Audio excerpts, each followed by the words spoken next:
Olá, como estão? Todos bem? Bem, eu sou o professor Márcio, professor de matemática de vocês.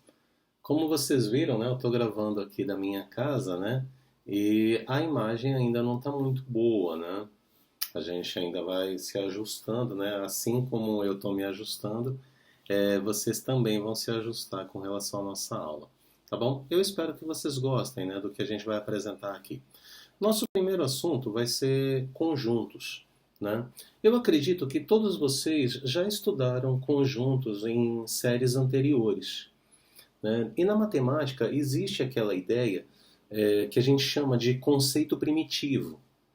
E a ideia do conceito primitivo é que o conjunto ele possui um elemento e ele possui o que a gente chama de pertinência. A pertinência seria o objeto pertence ou não pertence ao conjunto.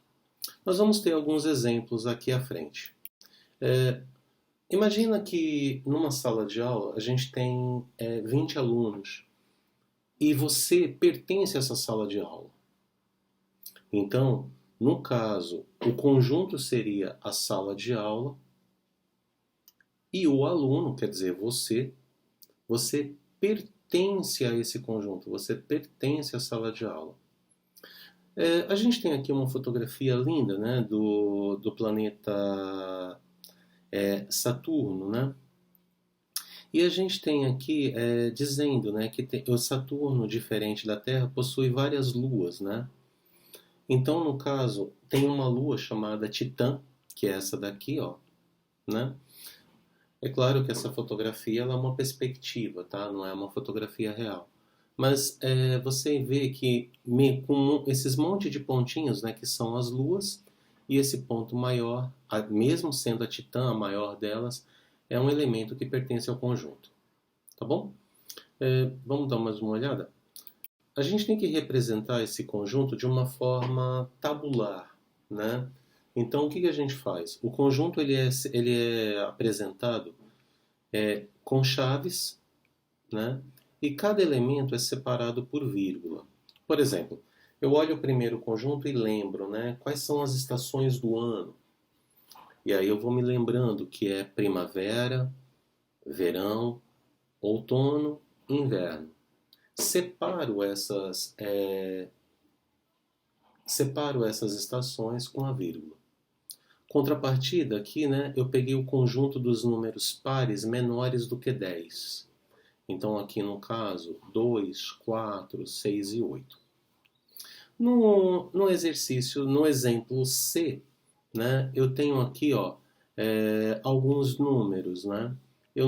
Aqui no caso, ó, você vê que tem uma certa coerência, né? Ó, 1,75, 1,79, 1,70, 1,81, 1,82. Tá bom? Enquanto esses dois aqui eles são bem lógicos, né? Esse terceiro grupo aqui ele é um pouco mais que a gente chama de caótico, né? Ele não tem uma lógica assim tão aparente, né? Você só entende o conjunto quando você vê lá a, a forma que ele é constituído, tá? Quando a gente pensa numa forma tabular, então a gente diz, né, se o elemento pertence ou não pertence. Vamos dar uma olhada, vamos voltar de novo, vamos olhar o conjunto B, né? Então o conjunto B ali, ele era 2, 4, 6, 8, né? Então aí o que acontece? O conjunto, o elemento 2 pertence a B, né? Contrapartida naquele conjunto caótico, né? Você vai ver que o 2 não pertence a C, tá bom? Olhando mais uma vez aqui, ó, a gente tem aqui, ó, olhando agora para a gente poder entender, né? O conjunto C, ele é formado, né? Lembra que era 1,71, 1,80, né? Eram números estranhos, né? Esse aqui, no caso, é o conjunto formado pela altura dos jogadores de basquete de um determinado time de uma determinada escola. Bem, no nosso próximo assunto, aqui continuando, né? Os conjuntos, eles, além de ser representados entre chaves, ele também é representado através de diagramas, tá? Diagramas são esses, não vou dizer círculos, né? Mas são essas elipses, né? Essas cápsulas ovais, né? Onde a gente coloca aqui os elementos. E aqui, né, ó, eu tenho o elemento A, E, I, O, U. Então a gente já sabe, né, ó, pela lógica, né, é o conjunto das vogais, né? Aqui o conjunto B, ó, você dá uma olhadinha, você vai ver que o conjunto começa em 0 e termina em 5. Então você vê que ele tem uma determinação, tá bom? E o conjunto C ele é formado pelo elemento menos 1. Quando a gente olha o conjunto ele é descrito, né, por uma representação, ou seja, por uma propriedade. Então aqui a gente vamos descrever o conjunto, né? Então, por exemplo, no conjunto A, esse elemento X, ou seja, o elemento que pertence ao conjunto, é um país da América do Sul. Poxa, então eu pego lá o mapa da América do Sul e vejo todos os países que pertencem à América do Sul, né? E aí você se lembra, né, que o Brasil, a Argentina, o Uruguai, a Colômbia e outros países pertencem a esse conjunto maior que é a América do Sul. Num conjunto B, né, o conjunto B seria um planeta do sistema solar.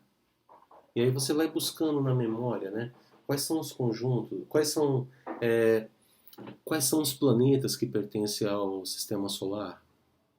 Então você vai lembrar que é Marte, Vênus, Terra e outros, tá bom? E no caso aqui, o elemento C, tanto A quanto B, ele é um conjunto finito, ele tem um determinado número de elementos. Já o conjunto C, ele corre o risco de ser um conjunto infinito, porque o C ele é um conjunto formado por números primos. Lembra? Número primo é aquele número, né, que só é divisível por 1 e por ele mesmo. Tudo bem? Seguindo adiante, agora vem a ideia, né, de conjunto unitário e conjunto vazio, né? Então aqui você vê que no tabuleiro só sobrou o rei. Então esse daqui seria um conjunto unitário. E no conjunto C eu tenho aqui, ó, nenhuma peça. Então esse conjunto C ele mostra para mim através de imagem a ideia de um conjunto vazio. Então no primeiro momento aqui 32 peças, no segundo aqui só uma peça, só eu acredito que é o rei, né? E aqui no terceiro exemplo eu tenho um tabuleiro vazio, tá bom? Representando aquilo que eu estava falando, né? Então a ideia do conjunto unitário é um conjunto formado por um único elemento. E o conjunto vazio é aquele que não tem elemento algum, tá bom? Depois você vai dar uma lida aqui nos exemplos, né? Tudo bem? E lembrando que vai ter um horário, né? Que vai ser disponibilizado para vocês tirarem dúvidas sobre o assunto, tá bom? Então, por exemplo, eu estou te mostrando aqui de uma maneira bem rápida os slides. Então você diz, olha, professor, a minha dúvida é com relação ao slide 10. E aí eu já vou saber do que você está falando e qual a dúvida que você tem, tá bom? Aqui no caso, num outro momento eu tinha comentado com vocês a ideia de um conjunto finito, ou seja, é aquele conjunto que tem um determinado número de elementos, né? E existe o conjunto infinito, é aquele conjunto que, por mais que a gente se esforce, sempre vai aparecer um outro elemento. Por exemplo, um número par maior do que 2. Né? Você vai ver que esse conjunto ele é imenso, né? E aqui a gente tem 5 exemplos. Eu vou pedir para vocês lerem depois com paciência, né? E lembrando, claro, que havendo dúvidas, é só entrar em contato comigo. Num outro ponto aqui, a gente vai falar agora sobre conjunto universo.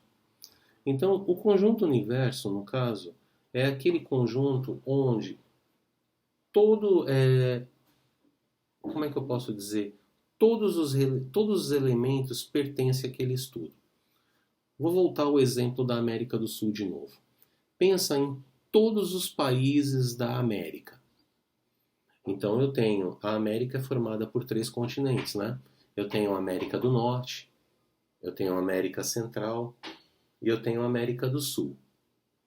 Tudo bem? E aí eu penso em todos os países, né? Que tem nesse espaço, né? Chamado América. E aí eu vou pegar um subconjunto, eu vou pegar um pedaço desse conjunto, né? Eu vou pegar o conjunto dos países da América do Sul. Então você percebe que eu tenho um universo bem grande, né?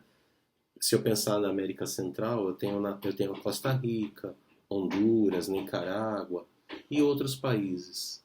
Se eu pensar na América do Norte, a América do Norte é menor em quantidade de países, né? Ela é maior em território, né? Mas na América do Norte eu tenho o Canadá, eu tenho os Estados Unidos, eu tenho o México, né?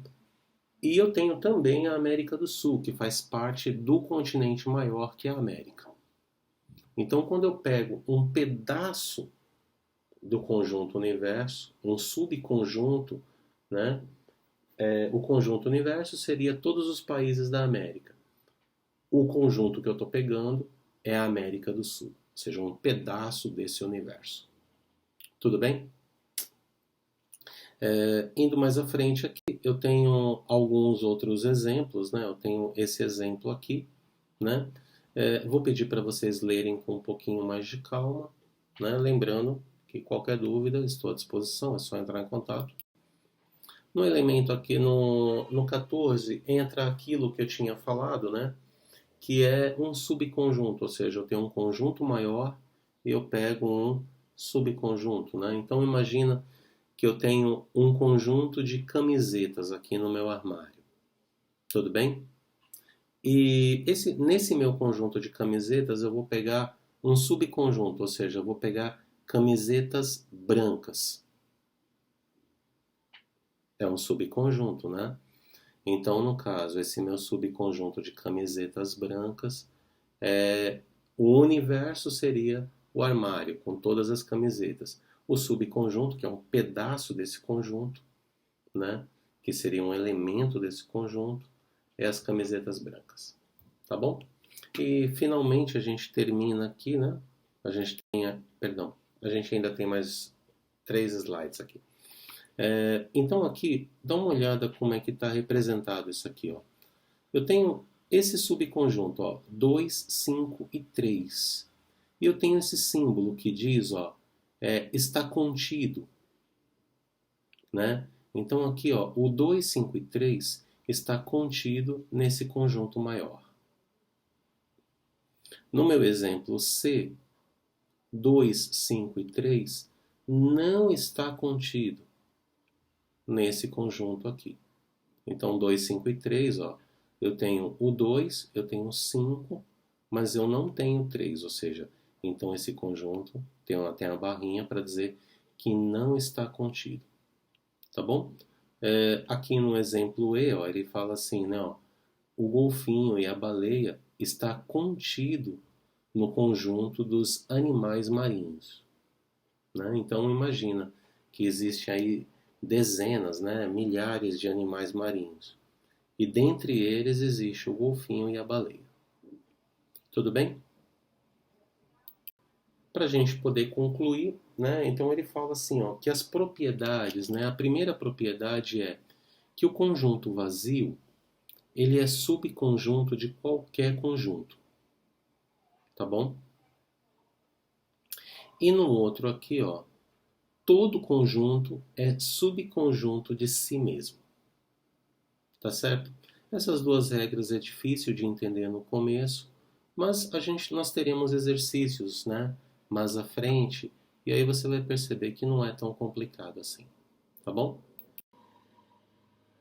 Agora, no final, agora, né, ele está dizendo, não, que outra forma de representar esse conjunto, né, não está contido, é você colocar colocar o C ao contrário. E esse C ao contrário, ele significa contém. Quando está cortado, significa não contém. Então, ó, B não está contido em A.